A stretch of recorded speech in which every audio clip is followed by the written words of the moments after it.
Olá, tudo bem? Como vai você? Espero que você esteja bem, sempre bem. Eu sou Rivaldo Machado, seu professor de Geografia aqui do SAI Digital. Hoje nós vamos conversar um pouquinho aí com você a respeito de Geografia Econômica. Para ser mais específico, nós vamos aí conversar a respeito do chamado espaço rural e suas características. Eu nem preciso dizer para você que espaço rural ele é um elemento também importante aí quando nós vamos falar da geografia econômica. Por conta de quê? Por conta que ele é aquele grande responsável ainda pela produção da matéria-prima. Então, como nós sabemos, a matéria-prima aí, ela é a base da cadeia produtiva. Então, de uma forma, assim, até meio que forçando a ideia disso, nós acabamos percebendo o quê?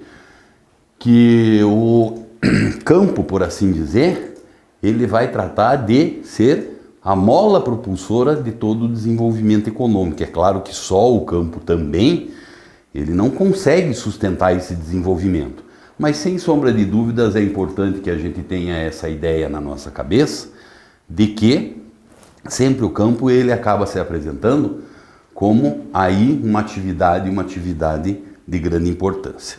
Quando nós falamos nessas atividades relacionadas com o campo, com o espaço rural, o que nós percebemos basicamente?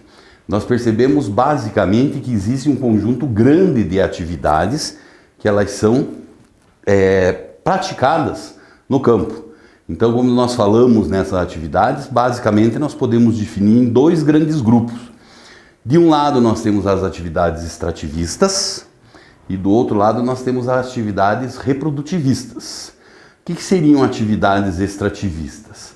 Seriam aquelas atividades onde basicamente nós acabamos encontrando que o homem ele apenas e exclusivamente retira do meio aqueles elementos que ele necessita.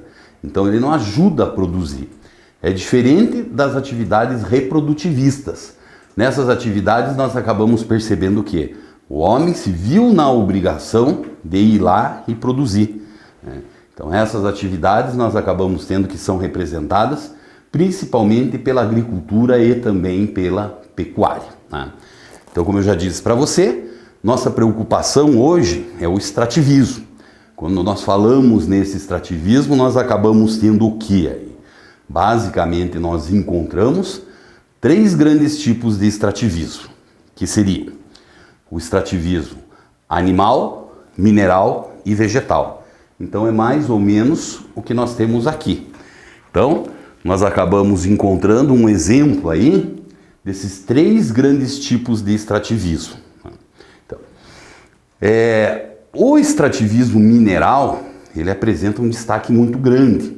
Por conta de quê?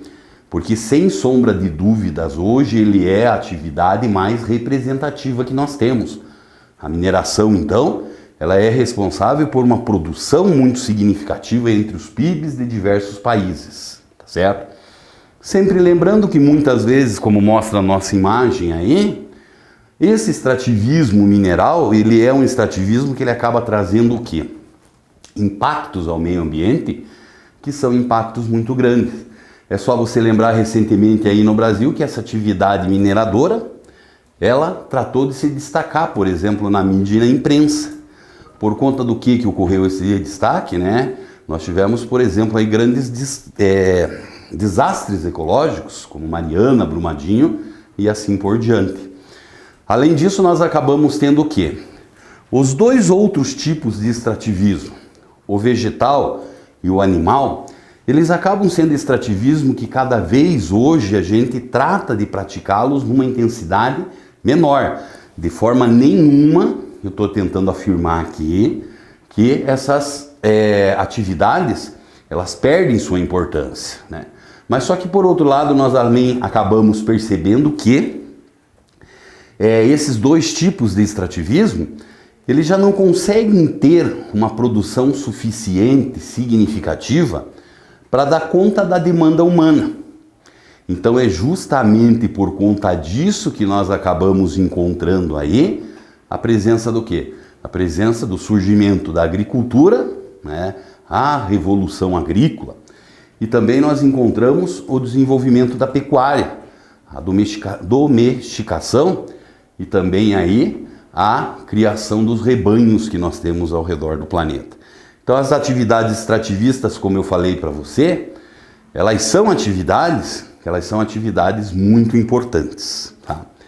Agora nós vamos aproveitar esse nosso mesmo encontro aqui para nós já começarmos a conversar um pouquinho a respeito de um segundo conjunto de atividades, que seriam o quê? Seria justamente a atividade agrícola, né? Então a primeira coisa que nós sabemos aí é que essa atividade agrícola é extremamente importante por conta de ela ser uma atividade que ela acaba apresentando o quê? Ela é responsável pelo quê? Pela produção de uma parte muito significativa hoje, principalmente da alimentação humana. Então ela é um grande destaque. Bom, o que nós temos aqui? Essa atividade agrícola, ela vai apresentar uma quantidade também grande de conceitos, de acontecimentos e de características. Uma dessas importantes características que nós não poderíamos deixar de lado é a chamada Revolução Verde. O que foi essa Revolução Verde? A Revolução Verde foi basicamente aí um conjunto de medidas que foi tomado no pós-Segunda Guerra Mundial para tentar resolver o problema da fome no planeta. Então foi verificado isso, né? Esse período do pós-guerra, existia um conjunto de países que tinha uma agricultura que ela produzia em larga escala. Além de produzir em larga escala, ela fazia o que também? Ela conseguia alimentar muitas vezes a população desses países onde ela era praticada, e por outro lado, esses países muitas vezes se transformaram aí em grandes exportadores de alimentos. Mas aí uma outra parcela muito significativa da população mundial, outros países aí, eles tinham uma agricultura de baixíssima produtividade que tinha como consequência principalmente a fome e a desnutrição. Então a ideia da Revolução Verde foi mais ou menos assim. O que diferenciava esses dois conjuntos de países? Era basicamente a forma como se praticava a agricultura. Você já tinha uma agricultura mais tecnológica nos países desenvolvidos, né? Mais voltada para uma produção de escala comercial, enquanto esses países menos desenvolvidos aí, nós acabávamos encontrando muitas vezes que eles tinham uma agricultura, digamos assim, mais rudimentar, caracterizada principalmente pelo aquilo que nós chamamos hoje de uma agricultura familiar, talvez de subsistência, e assim vai. Então buscou-se isso, digamos, uma popularização das chamadas tecnologias agrícolas. Acreditava-se naquele momento que se nós levássemos essa tecnologia até os países menos favorecidos, eles também resolveriam o seu problema de fome. Sempre lembrando o seguinte, quais são essas principais tecnologias? Essas principais tecnologias, elas estariam diretamente relacionadas com a tecnologia mecânica, máquinas agrícolas, colheitadeiras, semeadeiras e assim por diante. Nós temos todo um conjunto de tecnologia relacionada com a química, né? Então ali você tem pesticidas, herbicidas, inseticidas, fungicidas, que apesar de alguns ficarem assim, assustados com essa expressão, o pessoal prefere chamar isso de defensivo agrícola. E aí existe toda uma nova tecnologia, e uma tecnologia mais recente, que ela é relacionada com a biotecnologia, que seria melhoramento genético, né? Uma quantidade grande de técnicas que seriam utilizadas aí, buscando justamente essa melhoria. Então, finalmente nós tivemos que essas mudanças acabaram chegando também nos países subdesenvolvidos. Consequência direta disso, aumentou a produtividade de alimentos? Aumentou. Resolveu o problema da fome? Não resolveu, né? Muito pelo contrário. Esses países que passaram a adotar, digamos, essas características da Revolução Verde, nós percebemos, por outro lado, que eles tiveram o quê? Que eles tiveram o surgimento de duas agriculturas. Não foram todos os agricultores que conseguiram esses investimentos, esses capitais para desenvolver sua agricultura. E, por outro lado, também, principalmente por conta da utilização da tecnologia química, a poluição do solo, das águas e assim por diante, ela cresceu e cresceu muito significativamente. Então olha lá, ó. Um outro importante ponto para nós percebermos aí, dentro dessas características da agricultura, está relacionado aos tipos de produção. Quando nós falamos em tipo de produção, é isso que eu estava falando há pouco. Então existe uma produção mais tradicional, né? O sistema de roça, sistema de plantation, né? O modelo asiático de produção. E hoje nós acabamos encontrando que também tem um crescimento muito grande aí de um outro tipo de agricultura, que ela é caracterizada por essa agricultura de alto investimento de capital, que é a agricultura moderna, o agronegócio, o agrobusiness. Mas, por outro lado, nós acabamos percebendo que também, cada vez mais, vem surgindo diferentes formas de produção hoje, que elas são caracterizadas aí como as tais das produções alternativas, né? Talvez a produção alternativa que mais chame a atenção é chamada aí daquela produção de orgânicos, para eliminar essa grande quantidade de tecnologia química, né? Que muitas vezes pode causar aí problemas à saúde. Então existe uma parcela muito significativa de pessoas que vem tratando de fazer isso, né? Fazer um apelo, por assim dizer, a uma alimentação um pouquinho mais saudável. Então esse tipo de agricultura, muitas vezes aí, ela é uma agricultura que vem buscando aí completar essa lacuna.